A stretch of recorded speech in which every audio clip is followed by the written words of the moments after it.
Hello and welcome to Coffee Lovers TV. On the show today, we're going to be taking a look at this Sinergia Project blend by Ladro coffee roasters. Now, I've had their first blend on the show before. This is Ladro's exploration of high quality coffee blending. So they take high quality single origins and then blend them together to make an experience that you can only get when those coffees are combined. I think it's an interesting approach to exploring coffee blends, which oftentimes I think traditionally are kind of looked down upon in the higher quality coffee sphere. But if you're taking two high quality coffees and putting them together, you're still going to have really high quality coffee. You're just going to get a flavor combination that's unique.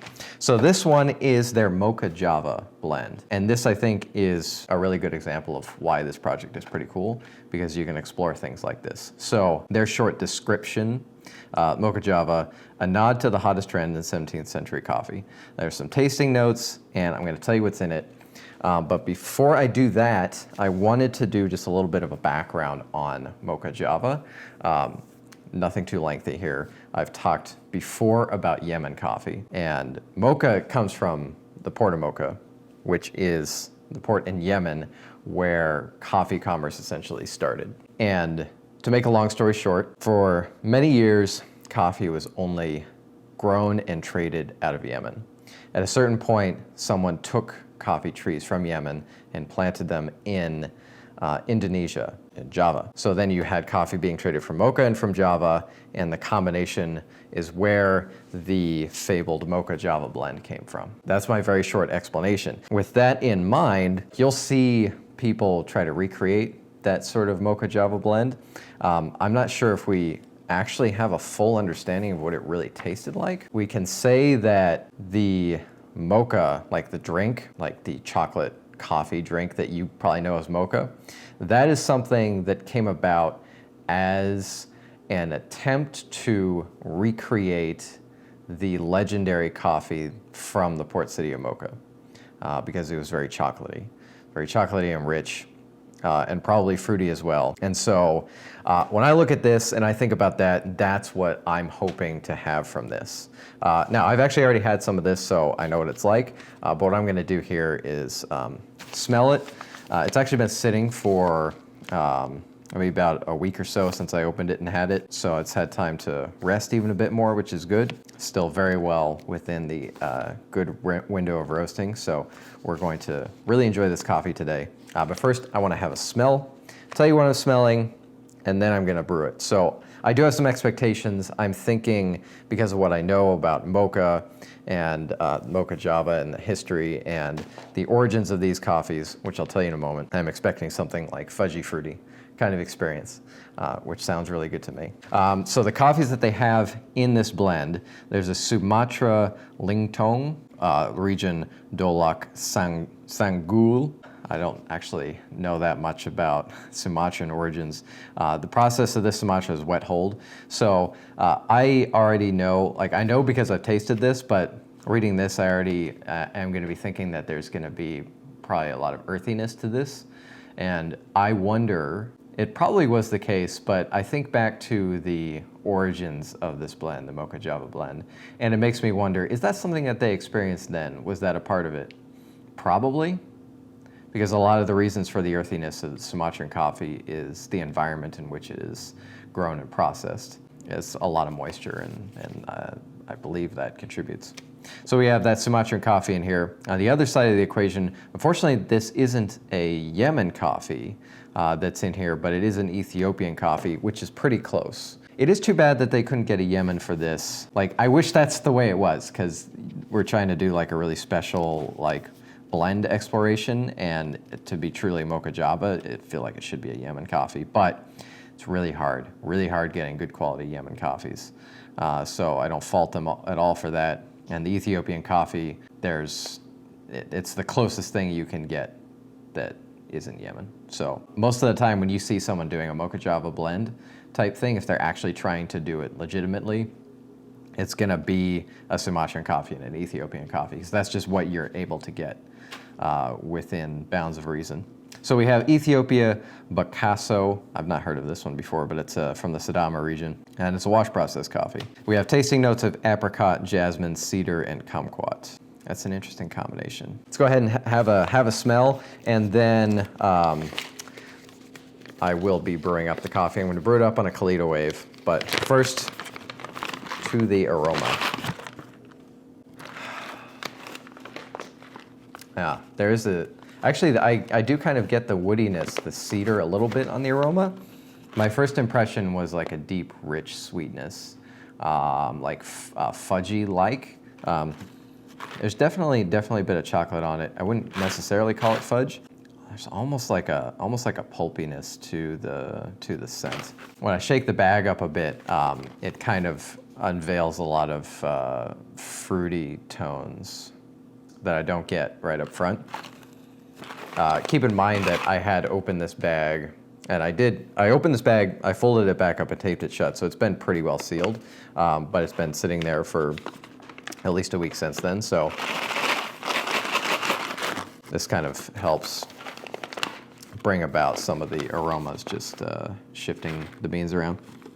Yeah, I smell fig and like cakiness, baked sugar. There's a bit of cocoa in there as well, but there's definitely, it's hard to describe. On the nose, it feels like dense, is what the aroma feels like. Dense and sweet.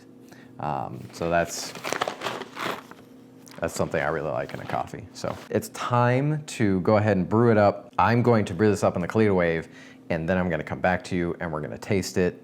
I'm going to share what my experiences on that, and then tell you about where you can find this coffee. So we'll be right back. All right, we're back. So like I said, I brewed it up on the Kalita wave. I felt like, if you've watched a number of these videos, you probably know that the Kalita is one of my favorite brew methods. I really like the body and sweetness that the Kalita is able to bring out in coffee. And I think that's exactly the appropriate thing for this coffee. In fact, I would be inclined to try, and I probably will do this actually, not on the video today, brewing this on the Espro press. I say the Espro specifically because I find that if I'm going to do an immersion press kind of coffee, and I'm using lighter roasted coffees, that the Espro is fantastic for that. But I think an immersion brew of this would be really good. The coffees in here are lightly roasted. I think the roast is well developed. So the aroma on the brew, that like cedar woodiness, is very clear. It's not exactly like smelling cedar, but it kind of pokes in the nose scent-wise like cedar does. It's actually kind of subsided a little bit now. There's maybe a little vanilla cream. I mean, there's a lot of sweetness there too, like a lot of sugar that I can smell. Kind of like a dried sugar aroma. It's the density of the smell is still there in the brew as it was in the roasted coffee. Let's see if this isn't too hot. Try it out. It's a bit warm. Oh wow, it's actually changed quite a bit since the last time I had it. Okay, now I am going to speak to when I had this coffee previously, because right now what I get off the bat right away, dark chocolate cacao. There's a hint of, I think there's a hint of some fruit in the back, but the coffee's probably too hot for me to really taste that right now. A lot of it is dark chocolate. Like I just bit into a dark chocolate bar. That's what this is like at the moment. And this is where the comparison comes into me, because I don't get a hint, really. No, I can't taste at all at the moment the earthiness, the like Sumatran earthiness that I was getting when I brewed this a week ago. That's very interesting. I don't know what that's about. That's just something to note. Because the first time I brewed this up, and I think I've done 2 other I think I've done 2 other brews of this so far. The Sumatran earthiness was quite apparent, and it didn't strike me as something that's bad. I generally prefer my coffees to not have that, but some people really like it, so I think it's just one of those preference things. I'm wondering if that element of it has kind of softened into this vanilla sweetness that I'm now tasting in here. Dark chocolate, vanilla sweetness. Interestingly, and again, it's probably because it's too hot, but I'm not picking up the fruit. And definitely I've tasted the fruit in this coffee. It's not overwhelming like fruit is in natural coffees. It's just more like there's chocolate, and then all of a sudden you get a splash of like some kind of berry flavor coming through.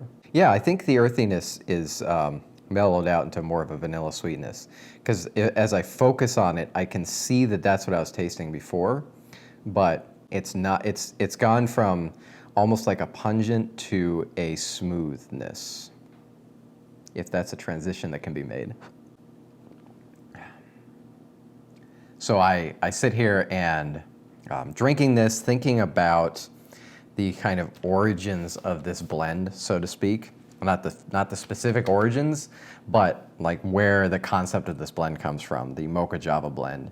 And maybe it's my imagination just kind of wanting to think about these kind of things. But like it's really intriguing to think that 500 years ago, is that timeline correct? I should have double checked the timeline of when the Java became a major exporter of coffee.